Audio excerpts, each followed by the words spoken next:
Agency కూడా రాష్ట్రం మొత్తం మీద ఎన్నికల వాతావరణంతో వేడెక్కినటువంటి రాజకీయ పరిణామాలు వాటి ముగింపు దశగా నిన్న రోజు పోలింగ్ ప్రక్రియ ప్రారంభమైనటువంటి మొదటి నిమిషం నుంచి కూడాను వేమూరా లేకపోతే రేపల్లా ఇంకోటి కాకుండా యావత్ ఆంధ్ర రాష్ట్రం మొత్తం మీద కూడా ఓటర్ మహాశైలు తెలుగుదేశం ప్రభుత్వం యొక్క చంద్రబాబు నాయుడు గారి యొక్క గత ప్రభుత్వ పరిపాలన తీరుతున్నటువంటి విసిగి వేసారిపోయి ఈ రాష్ట్ర రాజకీయ వ్యవస్థలో మార్పు రావాలి, ఆనాటి దివంగత డాక్టర్ వైఎస్ రాజశేఖర రెడ్డి గారి యొక్క ప్రజా సంక్షేమ కార్యక్రమాలు మరలా మా అందరినీ చెందాలంటే జగనన్న నాయకత్వం ఏకైక శరణ్యం అనేటువంటి ఆలోచనతోటి ఏకపక్షంగా ప్రజలు నిన్న ఓటు హక్కు ద్వారా జగన్ గారిని ముఖ్యమంత్రిని చేయాలనేటువంటి ఆలోచనతోటి ఏ ప్రాంతానికి ఆ ప్రాంతం వైఎస్ఆర్సీపీ అభ్యర్థులుగా పోటీ చేస్తున్నటువంటి వ్యక్తులకు ఓట్లు వేయటువంటి ప్రక్రియ నిన్న ప్రారంభమైంది. మొదటి గంట, రెండవ గంట, మూడవ గంట,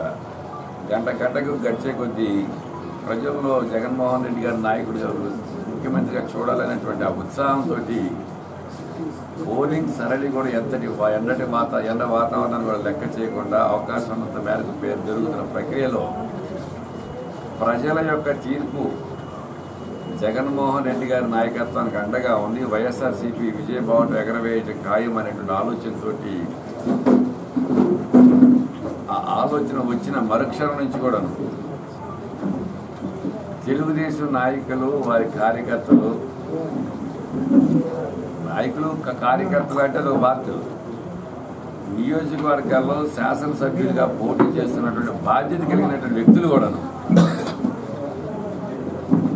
దిగజారుడు రాజకీయాలకి తెరలేపినటువంటి పరిస్థితి. ఇప్పటికే ఎన్నికల ప్రక్రియ మొత్తం కూడా అస్తవ్యస్తం చేసి పూర్తిగా డబ్బుమయం చేసి అధికార మదంతో డబ్బు మదంతో గెలవగలుగుతామనేటువంటి అహంభావంతో ఈ ఎన్నికల ప్రక్రియ మొత్తం ప్రారంభమైన రోజు నుంచి ముగింపు దశ వరకు కూడా జరిగినప్పటికి కూడా ప్రజా తీర్పు తెలుగుదేశం పార్టీకి వ్యతిరేకంగా వస్తుంది అనేటువంటి ఒక అభద్రతా భావంతో ఎక్కడికక్కడ గ్రామాలలో శాంతియుత వాతావరణానికి భంగం కలిగించే విధంగా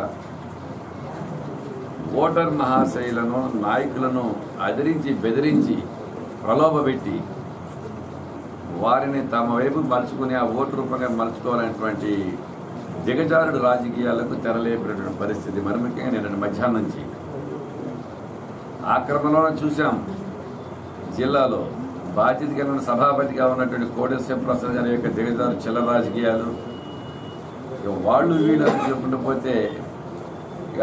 చెప్పడానికి వీళ్ళైనటువంటి పరిస్థితులు. అలాంటి క్రమంలో సోదరు నాగార్జున గారు ఈ వేమూరు నియోజకవర్గంలో 3వ పర్యాయం పోటీ చేస్తూ ప్రజల యొక్క సంపూర్ణ విశ్వాసాన్ని చూరగొని రేపు శాసనసభ్యుడిగా